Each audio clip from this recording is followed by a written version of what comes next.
ဒီနေ့ crypto industry ထဲမှာအရေးကြီးဆုံးသတင်းတစ်ပုဒ်ကိုပြပြပေးပါမယ်။အဲ့ဒါကတော့ Binance နဲ့ Mastercard တို့ပူးပေါင်းလိုက်ပြီဆိုတဲ့သတင်းပါ။ပူးပေါင်းမှုက crypto အတွက်အနာဂတ်မှာအကြီးအကျယ်ပြောင်းလဲနိုင်တဲ့သတင်းတစ်ခုလို့တောင်ပြောလို့ရပါတယ်။အခု Binance က join လုပ်လိုက်တာက Mastercard Crypto Partner Program ဆိုတဲ့ program တဲကို join လုပ်လိုက်တာဖြစ်ပါတယ်။ဒီ program ရဲ့မှာ main goal ကတော့ crypto technology နဲ့ traditional payment system တွေကိုချိတ်ဆက်ပေးဖို့ပဲဖြစ်ပါတယ်။အကြောင်းကတော့ crypto ကနည်းပညာကောင်းတယ် technology ဘိုင်းကောင်းတယ် blockchain က future ဖြစ်တယ်ပေါ့နော်။ဒါပေမဲ့လူအများကြီးနေ့စဉ်သုံးပြုနေတဲ့ payment system တွေကကြတော့ Visa Card, Mastercard, banking system တွေအဲ့ဒီ infrastructure တွေနဲ့မချိတ်ဆက်ရင် global adoption ဖြစ်ဖို့ကအရန်ခက်ပါတယ်။ပြောရရင်တော့ crypto တွေကိုကျွန်တော်တို့အနေနဲ့ထုတ်သုံးဖို့ကခက်ခဲနေရပေါ့နော် crypto လုပ်တဲ့သူတွေ crypto trading လုပ်တဲ့သူတွေအနေနဲ့ဆိုရင် crypto wallet ထဲမှာ crypto တွေအများကြီးရှိရဆိုပေမဲ့အပြင်တကယ်ဘဝမှာထုတ်သုံးနေတဲ့အခါကျတော့ P2P လိုမျိုးဟာမျိုးမှာကျွန်တော်တို့ကငွေလဲပြီးတော့သုံးရတယ်ပေါ့နော်အခုကျတော့ Binance ကနေပြီးတော့ဒီအခက်အခဲတွေကိုဖြေရှင်းတဲ့ပုံစံမျိုးလုပ်လာတာဖြစ်ပါတယ်ဒီသတင်းကဘာကြောင့်ရေးကြည့်တာလဲဆိုတော့နံပါတ်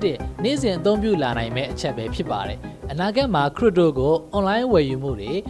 နောက်ပြီးတော့ subscription တွေနောက်တစ်ခုကတခြား payment တွေအတွက်အသုံးပြုလာနိုင်တယ်အဓိကတော့ online shopping တွေတခြားအပြင်မှာဈေးဝယ်တာတွေအတွက်ကို crypto နဲ့ဒါချိတ်ဆက်ပြီးတော့ပေးချေလို့ရတော့မှာပဲဖြစ်ပါတယ်နံပါတ်3 industry တစ်ခုလုံးပူးပေါင်းနေပါတယ်ဒါကကုမ္ပဏီတစ်ခုတည်းမဟုတ်ဘဲနဲ့ crypto နဲ့ banking system တွေအကုန်လုံးပေါင်းစပ်ဖို့အတွက် industry တစ်ခုလုံးကလှုပ်ဆောင်နေတဲ့အဆင့်ပဲဖြစ်ပါတယ်ဒီနေရာမှာ Binance ရဲ့မှာအခန်းကဏ္ဍကိုပြောဖို့လိုလာပါတယ် Binance က crypto လောကမှာအကြီးဆုံး platform တွေကတစ်ခုပါပဲဒီ program ထဲမှာ Binance ရဲ့အလုပ်တွေကတော့ crypto ကိုလက်တွေ့အသုံးပြုနိုင်အောင်ကူညီပေးမယ် digital asset တွေကိုငွေပေးချေစနစ်တွေနဲ့ချိတ်ဆက်ပေးမယ် blockchain နည်းပညာကို real world finance နဲ့ပေါင်းစပ်မယ်ဆိုတာတွေပါဒါကြောင့်ဒီပူးပေါင်းမှုကတခါတည်းပြီးဆုံးမဲ့ project မဟုတ်ဘဲနဲ့ရှည်လျားတဲ့အနာဂတ်တွေအတွက်တိစောက်ပေးတဲ့အဆင့်ပဲဖြစ်ပါလိမ့်မယ်အနာဂတ်မှာဘာတွေဖြစ်လာနိုင်မလဲဒီနောက်ပိုင်းမှာဖြစ်လာနိုင်တာတွေကတော့ crypto card တွေပိုပြီးများလာနိုင်တယ်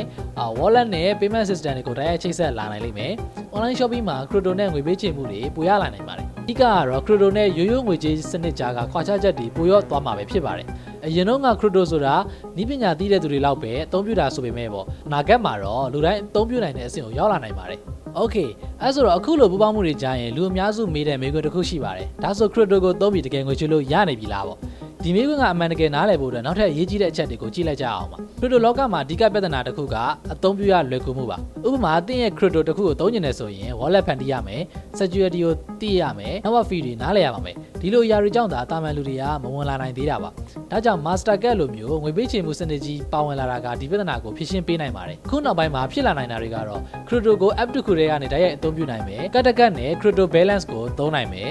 background မှာ crypto ဖြစ်ပေမဲ့ user ကမသိပဲသုံးနိုင်မယ်ဆိုလိုတာကတော့နည်းပညာကိုရိုးရိုးရှင်းရှင်းလေးဖြစ်အောင်လုပ်ပေးသွားတာပါ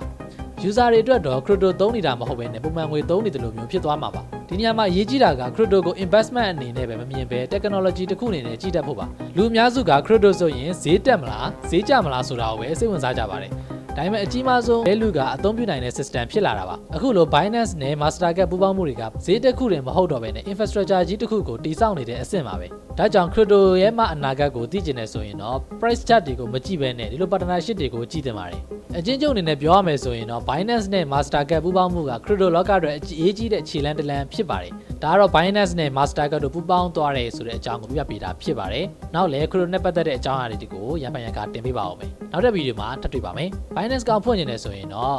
description နဲ့ comment မှာ link လေးပေးထားပါမယ်အဲ့ဒီ link မှာသွားဖောက်မယ်ဆိုရင် bonus တွေရှိပါတယ်နောက်တဲ့ဗီဒီယိုမှာထပ်တွေ့ပါမယ်